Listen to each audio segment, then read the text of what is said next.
আমার মতো এই ক্ষুদ্র এক মানুষের জবান দিয়ে ইসলামের স্বার্থে দ্বীনের জন্য বক্তা শ্রোতা উভয়ের ইহজগৎ এবং পরজগতের কল্যাণ হয় এমন কিছু কথা যেন আমি আপনাদের সামনে বলতে পারি। সবাই বলুন, আরেকটু জোরে বলুন, আরেকটু জোরে বলুন। মুআজ্জাজ হাজরিন, আর কথা নয়, এখন আমরা আলোচনার দিকে চলে যাব। এই পৃথিবীতে আল্লাহ রাব্বুল আলামিন মানুষ সৃষ্টি করেছেন কার গোলামি করার জন্য বলেন? আল্লাহ রাব্বুল আলামিনের গোলামি করার জন্য। আল্লাহ রাব্বুল আলামিনের গোলামি যারা করবে তাদের জন্য আল্লাহ পাক রব্বুল আলামিনের পক্ষ থেকে রয়েছে পুরস্কার। কথা কোন ঠিক কিনা?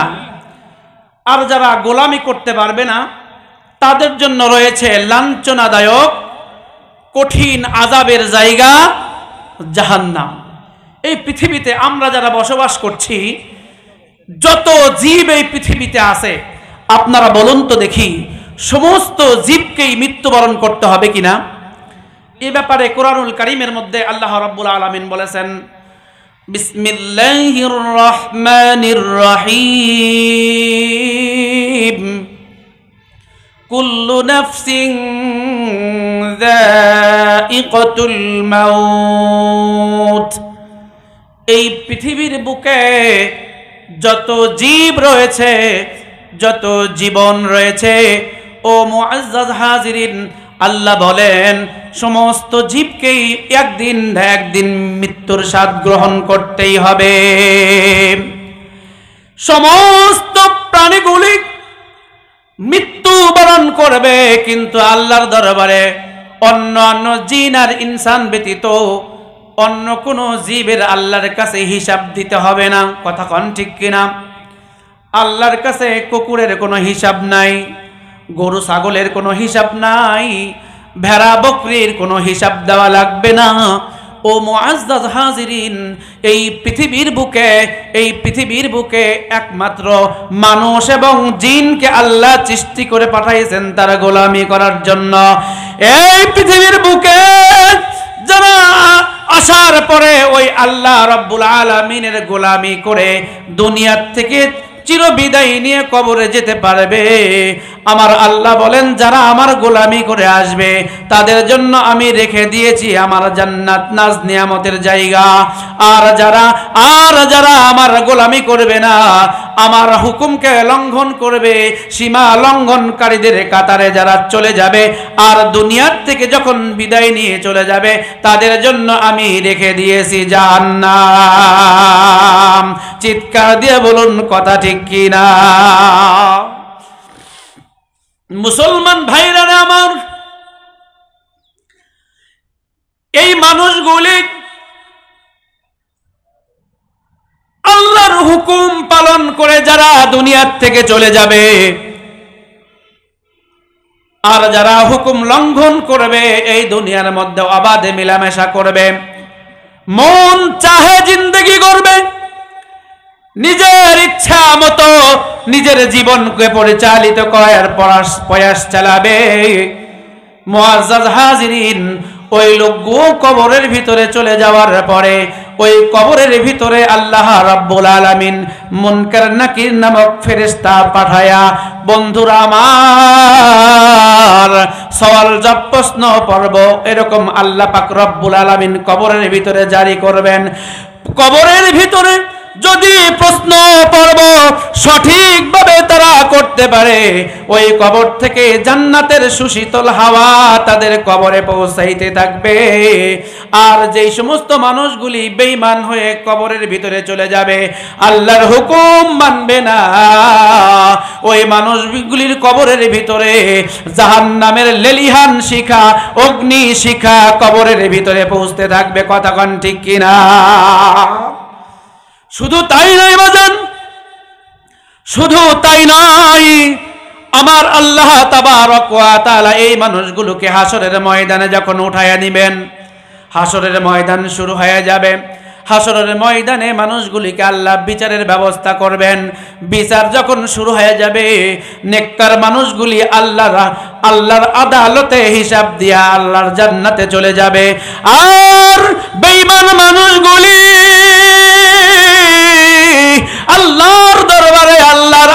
হিসাব দিতে পারবে না। ওই মানুষগুলি যখন হিসাব দিতে পারবে না, অটোমেটিকলি তারা জাহান্নামের আসামি হয়ে যাবে, জাহান্নামের কয়েদি হয়ে যাবে। ওই জাহান্নামে যখন চলে যাবে, আবাদান আবাদান জিন্দেগি জান্নাতীরা জান্নাতের মধ্যে থাকবে, আর জাহান্নামীরা জাহান্নামের মধ্যে কষ্ট আর আযাব সহ্য করবে। মুআজ্জাজ হাজিরিন, আমি আপনাদের সামনে সূরাতুল মুদ্দাসসিরের কিছু আলোচনা, ও বন্ধুরে, ওই যে জান্নাতি মানুষগুলি আল্লাহর জান্নাতে চলে গেল, আর জাহান্নামী মানুষগুলি আল্লাহর হুকুম দুনিয়াতে লঙ্ঘন করার কারণে আল্লাহর জাহান্নামে চলে গেল।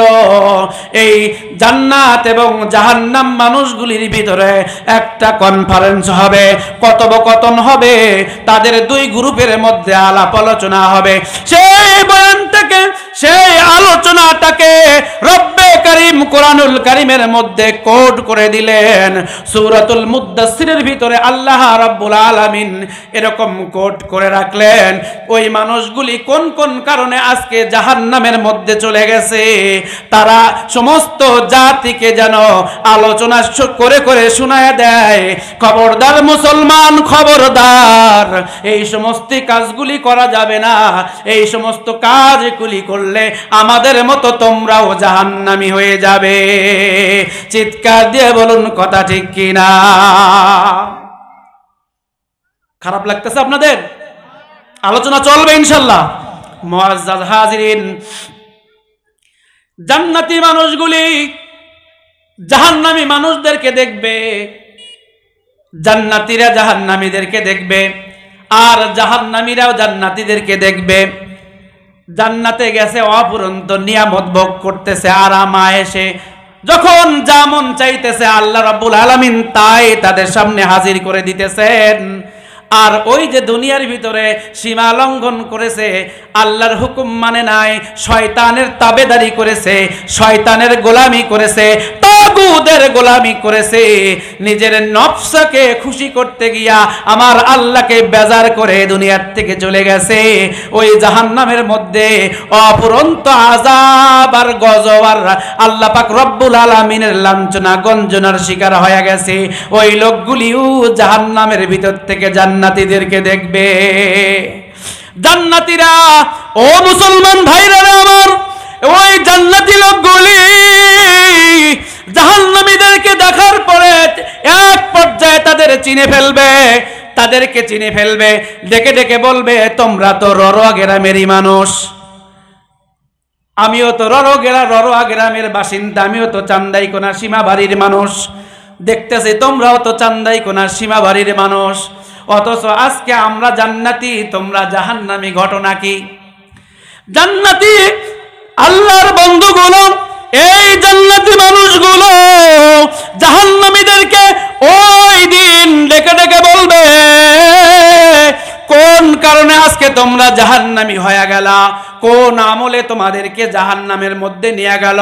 ও ভাই, একটু কান লাগান, মনোযোগ দিয়ে শোনেন, কোন কারণে ওই লোকগুলি জাহান্নামে হয়ে গেছে, জাহান্নামী কোন কোন কারণে হয়েছে, সেই কথাগুলি আমি আপনাদের সামনে তুলে ধরতে চাই। ও মুআজ্জাজ হাজিরিন, জান্নাতীরা জাহান্নামীদেরকে ডাক দিয়া বলবেন, ফি জান্নাতি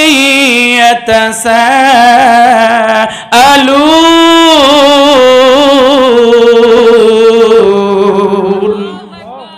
জান্নাতীরা জাহান্নামীদেরকে প্রশ্ন করবে, জান্নাতীরা জাহান্নামীদেরকে প্রশ্ন করবে আর বলবে, মা সালাকাকুম ফি আনিল মুজরিমিন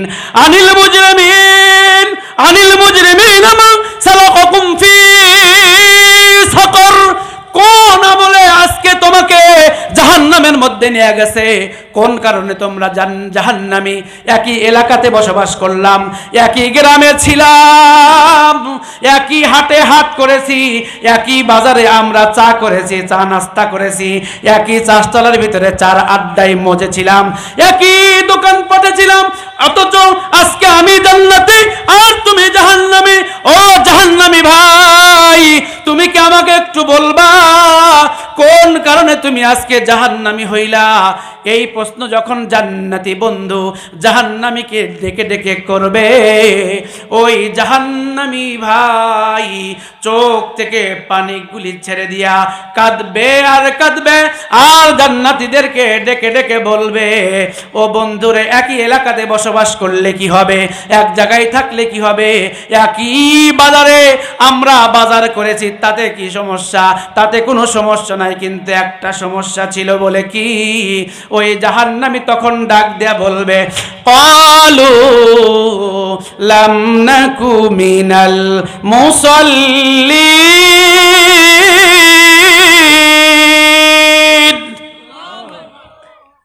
ডাক দিয়ে বলবে কি জানে?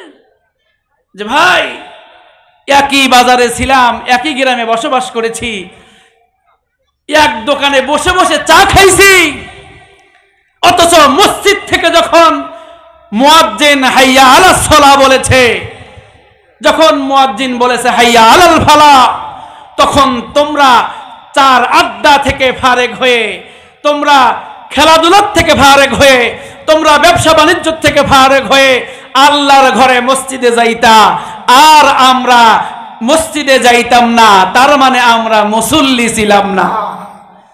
জাহান্নামীরা কি বলবে? যে আমরা দুনিয়াতে কি ছিলাম না? এই কথা বলেন না কেন? দুনিয়াতে কি ছিলাম না? মুসল্লি ছিলাম না। এখন আপনাদেরকে আমি জিজ্ঞাসা করি, মুসল্লি কাদেরকে বলা হয়? মুসল্লি কাদেরকে বলে বলেন? জোরে বলেন, মুসল্লি কাদেরকে বলে? যারা নামাজ পড়ে তাদেরকে মুসল্লি বলে।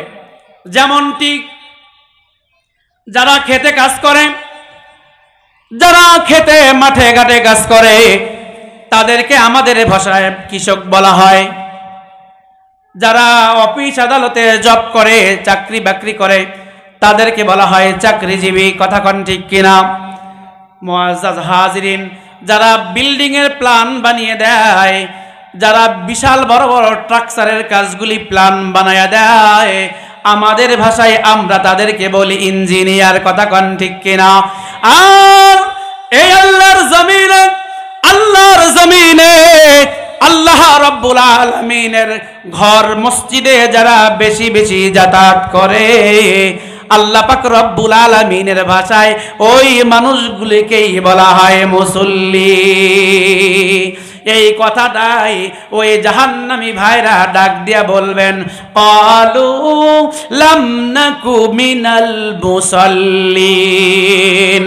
আমরা দুনিয়াতে নেতা ছিলাম, আমরা দুনিয়াতে পার্টি নেতা ছিলাম, আমরা দুনিয়াতে সমাজপতি ছিলাম, আমরা দুনিয়াতে ডাক্তার ছিলাম, ইঞ্জিনিয়ার ছিলাম, আমরা সবকিছু ছিলাম, কিন্তু তোমরা মুসল্লি ছিলা, এই জন্য তোমরা জান্নাতি হইছ, আর আমরা দুনিয়াতে মুসল্লি ছিলাম না, যার কারণে আমরা হয়েছি জাহান্নামী।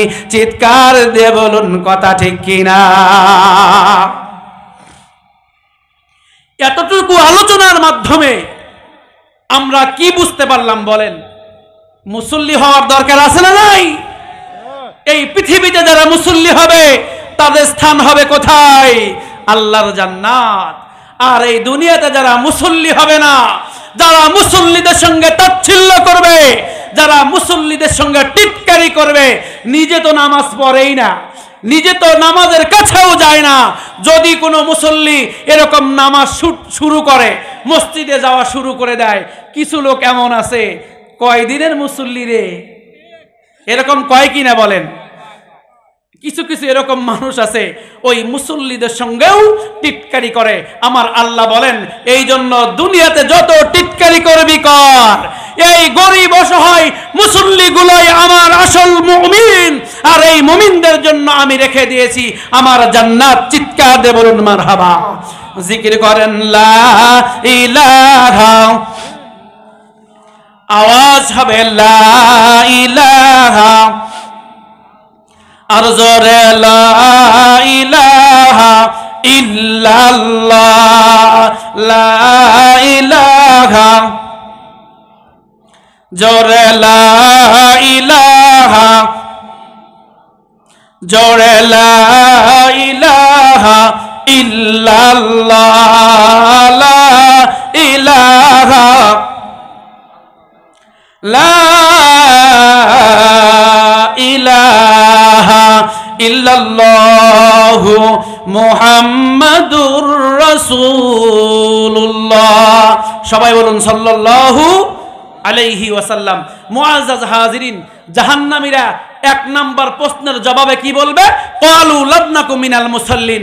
আমরা দুনিয়াতে নেতা ছিলাম বটে, কৃষক ছিলাম, ডাক্তার ছিলাম, ইঞ্জিনিয়ার ছিলাম, ব্যারিস্টার ছিলাম, সব ছিলাম, কিন্তু তোমরা মুসল্লি ছিলা, এই কারণে তোমরা জান্নাতি, আর আমরা মুসল্লি ছিলাম না, এই কারণে আজকে আমরা জাহান্নামী। মুআজ্জাজ হাজিরিন, 2 নাম্বার এই জান্নাতি লোকগুলি। মুআজ্জাজ হাজিরিন, আমি আপনাদের সামনে আর একটু বিস্তারিত বলতে চাই। আপনারা বলেন তো দেখি, আমার আল্লাহ তাবারক ওয়া তাআলা পবিত্র কোরআনুল কারীমের মধ্যে নামাজের কথা বলেছেন কিনা? নামাজের কথা বলেছেন কিনা? কয়বার বলেছেন? 1 বার, 2 বার, 5 বার, না 7 বার, না 10 বার, না 20 বার নয়। ও মুআজ্জাজ হাজিরিন, 50 বার নয়। আমার আল্লাহ তাবারক ওয়া তাআলা তার পবিত্র কোরআনুল কারীমের মধ্যে বান্দার নামাজের কথা বলেছেন 82 বারের মতো, তার চাইতেও বেশি। 82 বার যেখানে আমার আল্লাহ বললেন আকিমুস সালাহ, আল্লাহ বললেন আকিমুস সালাত ওয়া আতুজ যাকাত ওয়ারকাউ মা'আর রাকিঈন। আল্লাহ বললেন, ডাক দেয়া বললেন, তোমরা নামাজ এবং ধৈর্যের মাধ্যমে আমি আল্লাহর কাছে সাহায্য প্রার্থনা করো। আল্লাহ ডেকে ডেকে আপনাকে নামাজের কথা বললেন 80 থেকে 82 বার। আর আপনার পিতা মাতা যদি আপনাকে একবার একটা হুকুম করে, সেই কথাটা আপনি একবার না মানলে 2 বার বললে আপনি অবশ্যই শোনেন, 3 বার বললে আপনি অবশ্যই সেই কথাটা ফালাইয়া দেন না। ও মুআজ্জাজ হাজির, পিতা মাতা কেন, আপনাকে যদি এলাকার একটা মেম্বার যদি আপনাকে একটা আদেশ দেয়, সেই আদেশটা আপনি অক্ষরে অক্ষরে পালন করার জন্য সবসময় প্রস্তুত থাকেন। কেন থাকেন? যে মেম্বারের কথা যদি না শুনি, তাহলে আমি এরকম টিসিবির কার্ড পাবো না। এই কথা কয় না? মেম্বারের কথা যদি অমান্য করি, মেম্বার সাহেব আমাকে চাউলের কার্ড দিবে না, আমাকে সার বীজের কাঠগুলি দিবে না, আমার বিচারের দিনে বিচার দুনিয়ার মধ্যে আমার এরকম আমার দলে কথা বলবে না, আমার পক্ষ নিয়ে কথা বলবে না। এই জন্য আপনি মেম্বারের কথা মানতে প্রস্তুত আছেন, আপনি চেয়ারম্যানের কথা মানতে প্রস্তুত আছেন। ও মুআজ্জাজ হাজিরিন, আমি আপনাদের কাছে প্রশ্ন রাখতে চাই, এই দুনিয়ার ভিতরে মেম্বার, চেয়ারম্যান, এমপি, মন্ত্রী, মিনিস্টারকে বানাইছেন কে? এই পৃথিবীর বুকে এমপি, মন্ত্রী, মিনিস্টার যত ক্ষমতাধর শক্তি রয়েছে, সমস্ত ক্ষমতার চাইতে সব চাইতে বেশি শক্তি যাহার, তিনি হলেন আমার আল্লাহ। আল্লাহ বলেন, ইন্নাকা আলা কুল্লি শাইইন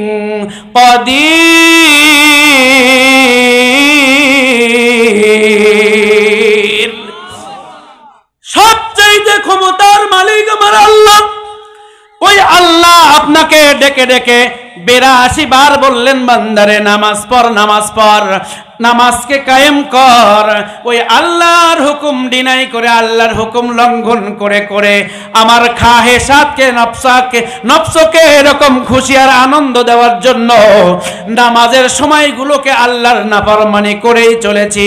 আমার আল্লাহ পাক রব্বুল আলামিন বলেন, একজন খাঁটি মুমিন এবং কাফের বেঈমানের মধ্যে পার্থক্য হচ্ছে একমাত্র নামাজ। নবী করিম সাল্লাল্লাহু আলাইহি ওয়াসাল্লাম হাদিসের মধ্যে বলেন, মান সালাকা তরিকাম মুতাআম্মিদান ফাকাদ কাফারা। আল্লাহ পাক রব্বুল আলামিনের হাবিব বলেন, একজন কাফের এবং মুমিনের মধ্যে পার্থক্য হলো নামাজ। যখনই আজান হয়ে যাবে, যারা প্রকৃত মুমিন তারা চলে যাবে মসজিদে, আর যারা মুমিন নয়, যারা আল্লাহর মুমিন নয়, তারা নামাজ আদায় করবে না। কথা কোন ঠিক কিনা? এই জন্য নামাজ পড়ার দরকার আছে না নাই? আমরা ইনশাআল্লাহ পড়ব তো।